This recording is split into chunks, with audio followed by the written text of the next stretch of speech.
Good morning students. Today we are going to start the question number 8. Companies X and Y are identical in all respects including risk factors except for debt equity. X having issued 10% debentures of 18 lakhs while Y have issued only the equity. Both the company earns 20% before interest and taxes on their total assets of 30 lakhs. Assume a tax rate of 50% and capitalization rate of 15% for and all equity companies. Compute the value of companies X and Y using net income approach and net operating approach. Here I want to explain in a short form what you mean by net income approach. In this net income approach, the firm going to reduce the weighted average of cost of capital, means the expenses incurred on issuing the security, he will reduce that and increase the issue of the debt equities. So in this case, the return on the debt whatever is issuing will be a higher return and the share will also be increased. In net operating income approach, though he increase or decrease the cost of capital, there is no effect on the capital structure of a company. Now there is a description of this. Next, I want to give a small description on the leverage. So what do you mean by a leverage? Leverage in general terminology means the well utilization of the funds, whatever the funds the organization borrowing from the outside. That is the leverage. Again, leverage you have two types, financial leverage and the operating leverage.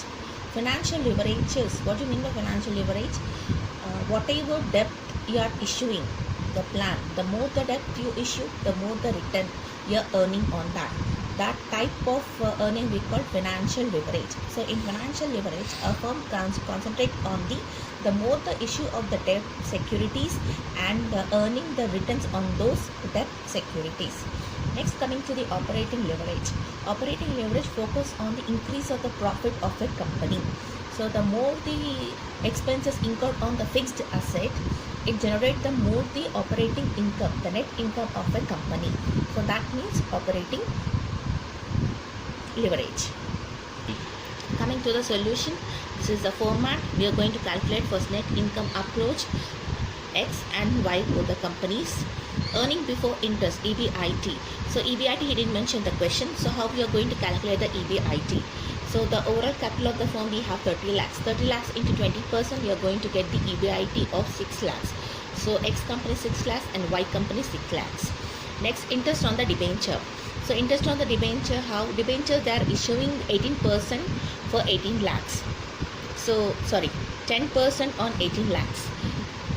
So 18 lakhs into 10%, we are going to get 1 lakh 8 lakhs. 1 lakh 80,000. And Y company is not issuing any debt, it's only issuing the equity, so there is no interest for this. So after deducting this, you are going to get 4 lakhs 20,000 and the 6 lakhs. From these, you are going to deduct the tax 50%. Then you are going to get the total 2 lakhs 10,000 and the 3 lakhs. So this is the returns on the shares, but not the value of the share. Now we have to find out the value of the share. So capitalized value of equities at the rate 15% he mentioned in the question. So company X, we have got 2 lakhs 10,000. 2 lakhs 10,000 into 100 divided by 15, we are going to get the 14 lakhs. So 14 lakhs is the worth of the equities and the debt the company X have, overall value. And this 2 lakhs 10,000 we call as a return on this earning available for equity shareholders, but not the value. From these we have find out the overall value of the equities and debt for the company X. Next, coming to the Y, 3 lakhs into 100 divided by 15, we are going to get the 20 lakhs. So this is the overall value, the worth of the company Y. Next, you need to add the value of the debt. So value of the debt for the company X, we have the 18 lakhs. The total amount you are going to get 32 lakhs and the 20 lakhs. This is the total value of the company. Next, coming to the net operating income approach.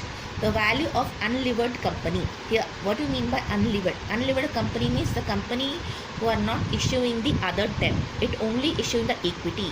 Is not issuing any debenture, any bonds, any debt. Those company we called as the unlevered company. Levered company means the company which are into the overall issue of the all the financial instruments. So here we need to calculate the VM. So the formula is EBIT into 1 minus T divided by KE. So EBIT we have 6 lakhs, 1 minus tax, T is the tax we have 50%, so 0.5 divided by KE is 15%, so 0.15. Then you're going to get 20 lakhs on this. Value of levered company X. So VU plus DD. VU already we got the value how much? 20 lakhs plus 0.5 into 18 lakhs. 0.5 into 18 lakhs. So that gives a value 20 lakhs plus 9 lakhs equal to 29 lakhs.